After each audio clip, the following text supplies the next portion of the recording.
하나님께서 우리를 사랑으로 다가오셨는데 사랑해 이것으로 그치는 것이 아니라 그 사랑 속에는 많은 내용이 포함되어 있습니다. 엄마들 자녀를 양육할 때 사랑으로 양육하잖아요.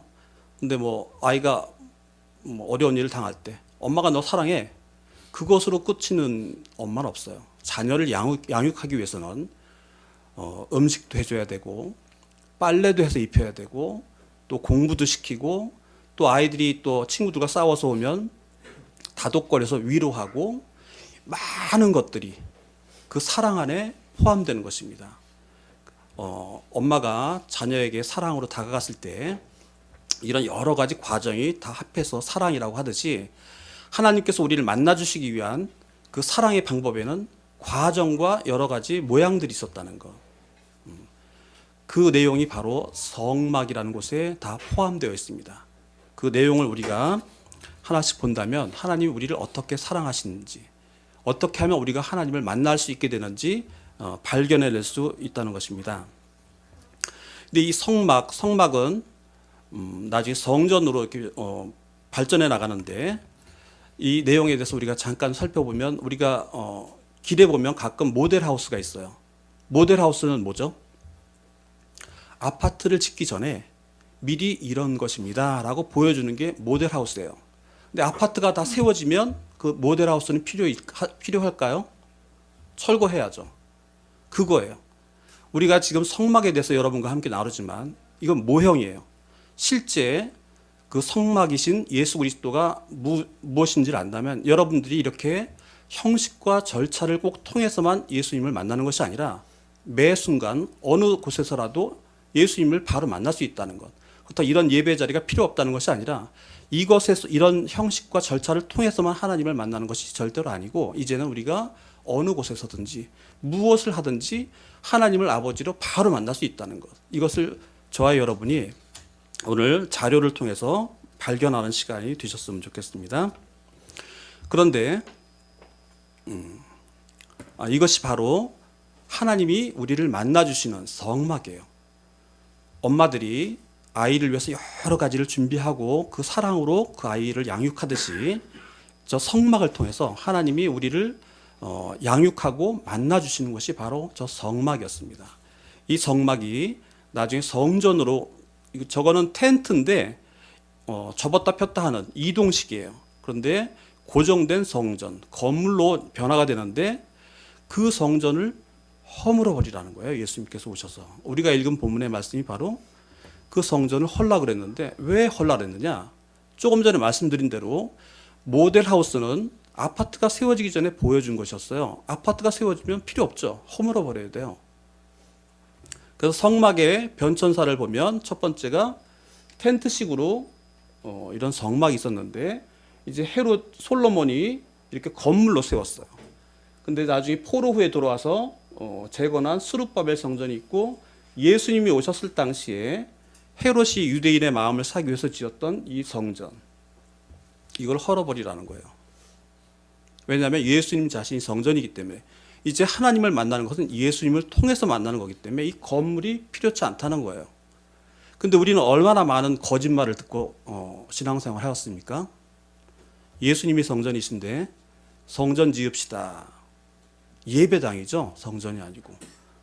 교회, 구원받은 백성들인 우리 하나님의 자녀들이 모여서 예배를 드리는 예배당일 뿐인데 성전을 지읍시다. 그건 말도 안 되는 얘기입니다. 여러분들이 말씀대로 우리가 성전이 무엇인지 다시 우리가 발견해내는 시간이 되셨으면 좋겠습니다. 예수님께서 우리가 읽은 본문에 보면 예수께서 대답하여 이르시되 너희가 이 성전을 헐라 내가 사흘 동안에 일으키리라. 바로 예수님께서 십자가에 죽으시고 부활하시면서 이제는 성전이 건물이 아니고 바로 예수님 자신이었다는 것을 말씀하시는 거예요. 예수님을 통해서만 하나님을 만날 수 있는데 그 과정을 우리가 잘 모르니까 그 모형, 모델하우스를 통해서 그 속에 있는 내용들을 통해서 무엇인지를 발견해 봤으면 좋겠습니다. 모델하우스로 주셨던 이 성막의 내용에 첫 번째 관문이 있습니다. 문입니다. 문. 여기서부터 쭉 들어가는 모든 과정 중에 있는 내용들을 보면 지난주에 말씀드렸듯이 우리 이스라엘 백성들이 하나님 앞에 범죄한 내용들이 쭉 있어요. 잘못한 내용들을 우리가 하나하나 보면서 하나님을 만나가는 거예요. 그런데 예수님은 이 문제들을 우리의 실수와 허물과 죄를 다 하나씩 해결하시면서 완성하신 분이에요. 두 가지를 겹쳐서 제가 말씀드릴 테니까 그 내용도 살펴보시기 바랍니다. 문이 있어요. 문이 있는데 여기에는 예수님께서 이렇게 말씀하십니다. 내가 문이니, 예수님이 문이시라는 거예요. 내가 문이니 누구든지 나로 말미암아 들어가면 구원을 받고 또는 들어가며 나오며 꼴을 얻으리라. 도둑이 오는 것은 도둑질하고 죽이고 멸망시키려는 것뿐이요 내가 온 것은 양으로 생명을 얻게 하고 더 풍성히 얻게 하는 것이다. 예수님만이 문이시라는 거예요. 예수님이 아닌 다른 것으로는 도적이라는 거예요. 그러니까 예수님을 통해서만 이제 하나님 앞에 나아가는 것입니다. 그 다음 코스가 있습니다. 번제단이 있어요. 여기는 나를 대신해서 소나 양이나 염소가 대신 죽어요. 죄는 피를 통해서만 속함을 받기 때문에 내가 죽어야 될 그 자리에 소나 양이나 염소가 대신 죽고 거기에 태워서 그 피를 가지고 이제 하나님 앞에 나가는데 이런 모양이에요.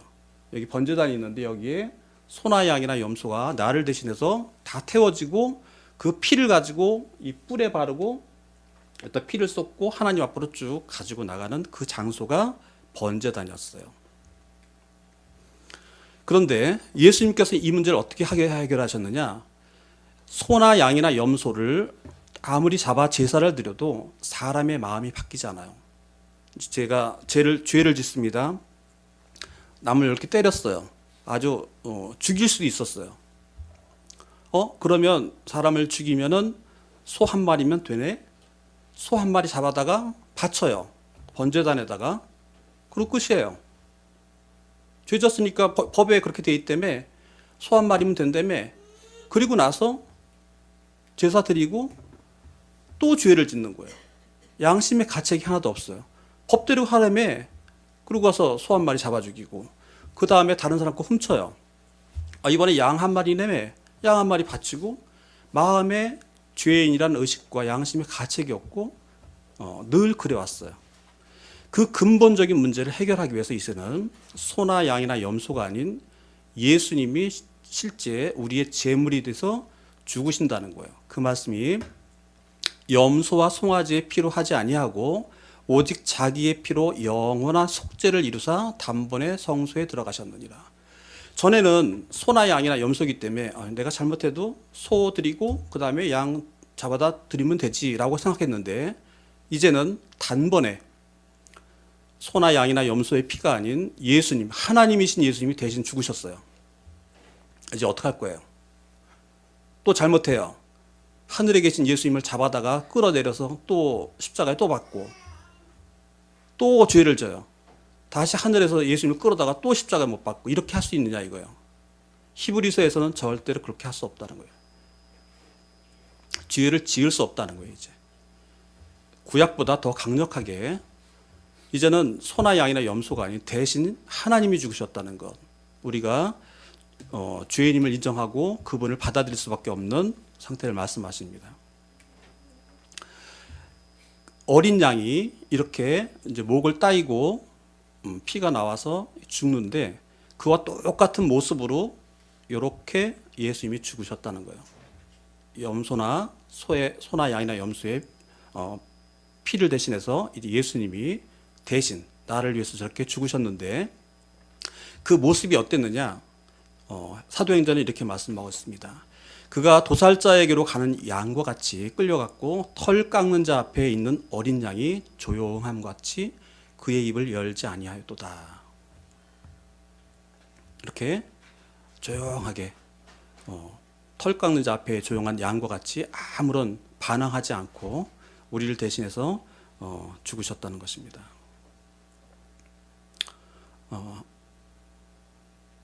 아까 했어야 되는데 아까 문 봅시다.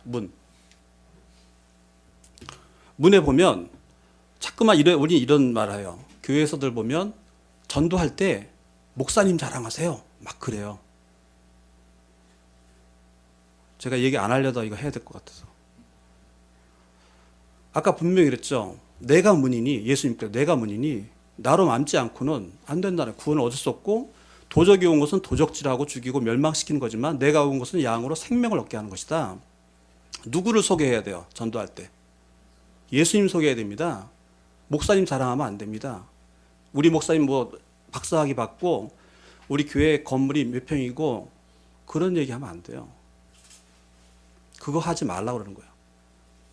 예수님만 자랑해야 됩니다. 예수님이 나를 구원하셨고 당신도 구원할 수 있습니다. 이게 복음이고 전도 내용이지, 그렇게 되면 안 됩니다. 다시 넘어가서 이제 번제된 다음에 물두멍이 있습니다. 물두멍. 이건 뭘까? 지난주에 우리가 유월절 어린 양을 통해서 광야로 나가기 위해서 나왔을 때 홍해 바다가 앞에 있었던 것, 그걸 알 수 있습니다. 고린도전서에서 홍해 바다는 바로 세례라고 말을 하는데, 이 세례를 우리가 완성하시기 위해서 오신 분이 예수님입니다. 어떤 모습이셨느냐? 예수님도 세례를 받으셨어요. 세례는 뭐냐면 죄인이 죽고 그 다음에 씻음을 얻는 거예요. 그러니까 홍해 바다를 건너면서 나는 죽었고 이제 새로운 생명으로 살아가는 것입니다. 이게 세례인데, 예수님은 전혀 죄가 없으신 분이에요. 세례를 받아야 할 이유도 없어요. 이미 죄가 없으시기 때문에 씻을 것도 없기 때문에. 하지만 우리를 위해서 대신 저 세례를 받는 것이 하나님의 의를 이루는 것이라 해서 세례 요한에게 세례를 받으시는데, 이때 성령이 비둘기같이 내려오고 하늘에서 음성이 들리는데 이렇게 들렸습니다. 예수께서 세례를 받으시고 곧 물에서 올라오실 때 하늘이 열리고 하나님의 성령이 비둘기같이 내려 자기 위에 임하심을 보시더니 하늘로부터 소리가 있어 말씀하시되 이는 내 사랑하는 아들이요 내 기뻐하는 자라 하시니라. 이제 예수님께서 세례를 받으실 때 하늘에서 음성이 들려서 이는 내 사랑하는 아들이라 이렇게 말씀하셨는데, 그 세례의 의미가 뭐냐면 이제 우리가 예수 그리스도를 믿을 때 우리도 세례 받은 자가 되는 거예요. 예수님이 죽으신 것 같이 나도 죽고 예수님이 부활하신 것 같이 나도 부활하는 이 세례에 참여할 때 예수님이 하나님의 아들이신 것처럼 우리도 아들 삼아 주신다는 것, 이 일을 위해서 예수님께서 세례를 받으셨다, 이것입니다. 그 다음에 이 안에 들어가면 여기 성소가 있고 지성소가 있는데, 성소에는 세 가지 내용이 있습니다. 보겠습니다. 첫 번째로 떡상이 있습니다. 떡이 12개, 6개씩 해서 떡상에 진설병 12개가 있는데, 거기 내용을 보면 기구들이 있어요. 여기도 보면 떡상에 떡이 6개 진설되어 있는데 그 옆에 기구들도 있어요. 여기 보면 여러 가지 기구들이 있어요. 이거 뭘까? 출애굽기 이렇게 됐습니다. 너는 대접과 숟가락과 병과 붓는 잔을 만들 때 순금으로 만들어 상위에 진설병을 두어 항상 내 앞에 있게 할지니라. 잔도 있어요. 떡과 잔. 신약에서 뭘 말씀하실까요? 신약에서 떡과 잔이 있었던 곳 어디예요? 성만찬. 예수님께서 십자가에 죽으시기 전에 자기를 표현할 때 이는 내 떡을 주시면서 이는 내 살이라, 잔을 나누시면서 이는 내 피라, 나를 먹어야 너에게 생명이 있다, 이 말씀하시는 거예요. 예수님이 이 성막 안에 있는 이 떡상과 잔을 통해서 자기 자신을 생명으로 먹으라는 것을 이미 구약의 성막의 모형으로 있었고, 그거를 실제로 말씀하시는 거예요. 이렇게 말씀하셨습니다. 이렇게 최후의 만찬 그림인데, 여기에 보시면 제자들을 모아놓고 12사도죠. 전에는 12지파였는데 이제는 12사도를 모아놓고 12개의 진설병을 놓고 예수님께서 떡을 떼시면서 이는 내 몸이니 이것을 먹어라, 또 이 잔을 돌리면서 이는 내 피다 이렇게 말씀하시면서 이 잔과 떡에 참여해야 된다. 내 살과 피를 먹는 것이다 해서 생명을 나눠주시는 이 내용이 바로 여기 있습니다. 예수님께서 이렇게 말씀하십니다. 나는 하늘에서 내려온 살아있는 떡이니 사람이 이 떡을 먹으면 영생하리라.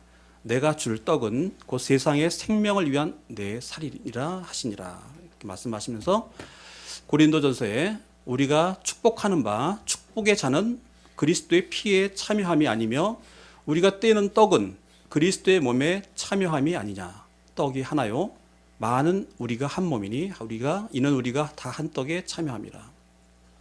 예수님의 살과 피에 참여하는 그 성만찬의 의식, 예수님 먹고 마시는 그 행위가 바로 성막에 바로 있었다는 것, 그것을 실제화하신 것입니다. 두 번째로 분향단이 있습니다. 분향단. 요한계시록에 이 분향단의 내용을 바로 기도라고, 성도의 기도라고 말씀하셨는데, 이 기도의 내용은 보면은 여기 불을 놓고 여러 가지 향들을 피워요. 향기로운 향이 쫙 번져나가요. 이 불이 어디서 왔느냐? 분향단의 이 불은 저 앞에 있었던 번제단의 불을 써야 돼요. 그 불을 쓰지 않아서 죽었던 사람이 누군지 아세요? 아론의 아들 나답과 아비후가 첫 번째 제사 때 그 번제단의 불을 쓰지 않고 했기 때문에 죽었어요. 이 불은 번제단에 있는 불을 갖다가 써야지만이 되는 거예요. 거기에 향이 올려 퍼지는 거예요. 뭘 말씀하시려고 그랬느냐? 예수님의 십자가 앞에서의 기도를 보면 알아요. 죽음 앞에 있는 기도하는 그 모습. 다른 내 욕심이나 내 사리사욕을 채우기 위해서 기도하는 그런 내용이 아니라 죽음 앞에, 번제단은 죽음이잖아요. 자기 죽어야 되는 그 순간 앞에 예수님이 기도하시는 그 절규 앞에 하나님이 흠양하시는 그 내용을 연결해서 본다면 그 분향단이 무슨 내용인지, 예수님께서 어떻게 그 일을 이루셨는지 알 수 있어요. 보세요. 레위기서에 보면 향로를 가져다가 저 앞에 아까 있었죠. 번제단을 앞에 가가지고 여호와 제단 위에서 피운 불을 그것에 채우고 또 곱게 가는 향기로운 향을 두 손에 채워가지고 휘장 안에 들어가서 향이 쫙 퍼져나가는 거예요. 이것이 바로 예수님께서 하신 기도예요. 죽음 앞에 있어요. 번제단에서 죽어야 될, 십자가에 죽어야 될 그 위기의 순간 앞에 예수님은 하나님 앞에 기도하는데 자기 욕심을 차리지 않아요. 모든 것을 하나님 앞에 올려드립니다. 그 기도하는 내용을 들어보면 이렇게 되어 있습니다. 마태복음 26장에 조금 나아가서 얼굴을 땅에 대시고 엎드려 기도하여 이르시되 내 아버지여 만일 할만하시거든 이 잔을 내게서 지나가게 하옵소서. 그러나 나의 원대로 마시옵고 아버지의 원대로 하시옵소서. 그 죽음 앞에서 도대체 아버지 내가 이렇게 꼭 죽어야 됩니까? 이렇게 하지 않고 너무 무섭고 힘들고 고통스러운 것이지만 그 모든 것 나의 원대로 마시옵고 아버지의 원대로 하시옵소서 하면서 쫙 그 기도를 향을 올려드린 것입니다. 완전한 기도, 분향단의 완전한 기도를 예수님께서 이루셨습니다. 그 다음에 등대가 있습니다. 이 속은 깜깜해요. 등불이 없으면 완전 어둠이에요. 그 속에서 예수님께서는 나는 세상의 빛이니 해서 빛으로 찾아오신 거예요. 빛으로 오셔서 모든 거짓들을 다 드러내고 진리가 무엇인지, 거짓과 위선과 이걸 다 드러내요. 제가 옛날에 저희 집은 시골집이었는데 부엌이 있는데 거기는 큰 가마솥이 있고 그 다음에 땔감이 있고 그 문이 있어요. 근데 창문이 요만하게 창틀이 있었는데 제가 어렸을 때 기억으로 그 부엌에 들어가요. 그러면 깨끗하라고 생각하잖아요. 주방이니까 천만에요. 그 창틀로 빛이 쫙 들어오면 그 땔감들이 있었는데 거기에 먼지가 쫙 올라가는 게 보여요. 어두울 때는 안 보여요. 강한 빛이 들어오면 섬세한 먼지도 다 보이더라고요. 그거예요. 예수님께서 나는 세상의 빛이니라고 오셨던 것은 어둠 가운데 거짓과 위선으로 가득 차 있는 이 세상 가운데 진리이신 예수님이 딱 나타나시니까 다 드러나는 거예요. 모든 거짓과 위선이. 그러니까 예수님을 잡아 죽였던 게 누구예요? 제일 하나님을 잘 섬긴다고 했던 바리새인과 유대인들이 예수님을 잡아 죽인 거예요. 모든 위선과 가식이 거기 있었기 때문에 진리이신 예수님이 딱 오니까 다 죽이자 해서 예수님을 잡아 죽인 거예요. 이렇게 어둠 가운데 비치는 빛, 나는 세상의 빛이니 하시면서 이 땅에 오신 분, 어둠을 밝히시는 분이에요. 보면은 예수께서 또 말씀하여 이르시되 나는 세상의 빛이니 나를 따르는 자는 어둠에 다니지 아니하고 생명의 빛을 얻으리라. 그래서 빛을 오셔서 어둠을 밝히시고 이 성소를 밝히셨던 것처럼 깜깜한 이 성소를 밝혔던 빛처럼 이 땅 가운데 빛을 오셨다는 것입니다. 지금 여러분하고 제가 보는 것은 우리가 범죄했던 그 내용들을 모형으로 만들어 놨던 그것들을 하나씩 완성하시고 해결하시는 거예요. 그렇기 때문에 그분이 바로 우리의 구원자고 성전 그 자체가 된다는 것입니다. 이런 모형이 아닌 모델 하우스가 아닌 실제 아파트 같이 예수님 자체가 성전이라는 것을 우리는 확인하고 있는 중입니다. 이제 마지막으로 하나 남은 것이 지성소입니다. 이곳에서 하나님이 만나 주시는 곳인데 그곳에는 법궤가 있습니다. 이렇게 번제단에서 그 죽은 소나 양이나 염소의 피를 가지고 쭉 들어갔을 때 이 앞에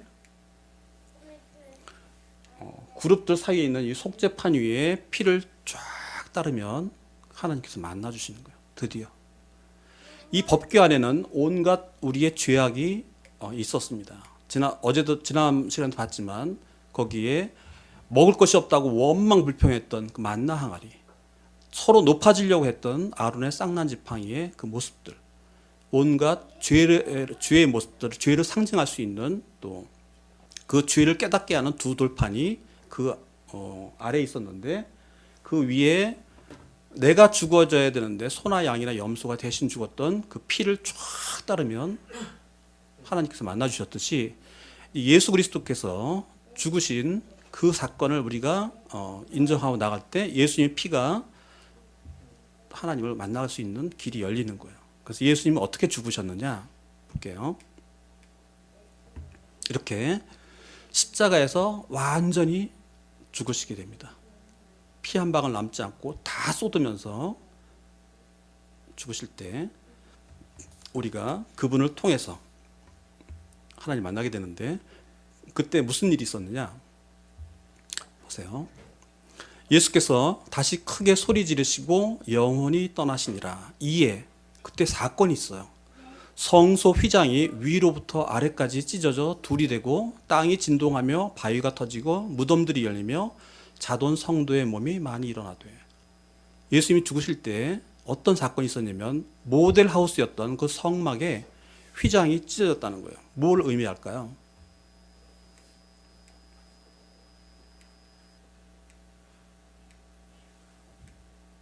여기 마지막 순간에 하나님을 만나야 되는 그 지성소에 있었던 이 휘장이 있어요. 그룹들이 수놓아 있는 휘장인데 휘장이 쫙 찢어졌다는 거예요. 이제는 예수 그리스도를 통해서만 하나님을 만날 수 있다는 거예요. 막혀 있었던 이 담. 대제사장이 1년에 한 번에 들어갔다가 또 잘못하면 죽었는데 그런 무시무시한 곳이 아니라 예수님이 그걸 찢어버려서 십자가로 찢어버려서 누구나 예수 그리스도의 십자가를 믿는 사람에게 다 하나님 앞에 나아갈 수 있는 길을 열어놓으셨다는 것. 그래서 십자가를 통해서 우리는 하나님을 만나게 된다는 것입니다. 그 내용을 보면 이렇게 휘장이 있었는데 휘장이 쫙 둘로 찢어지면서 바로 우리가 하나님 앞에 나아갈 수 있는 길을 열어놓으셨다는 것. 이제 마지막으로 봅시다. 그러므로 형제들아 우리가 예수의 피를 힘입어 성소에 들어갈 담력을 얻었나니 그 길은 우리를 위하여 휘장 가운데로 열어놓으신 새로운 살 길이요 휘장은 곧 그의 육체니라.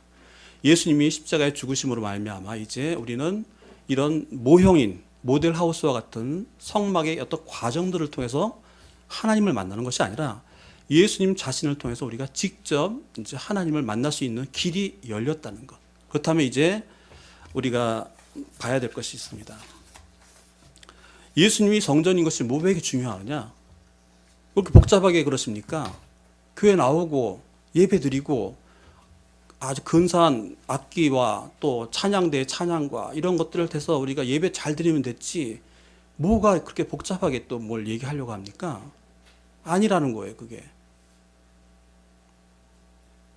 형식과 절차를 통해서 성막의 구조처럼 그런 식의 절차와 형식을 통해서 예수님을 만날 수 있는 길이 아니고 모든 그런 절차와 형식을 다 없애버리시고 예수님을 통해서만 만나는 거예요.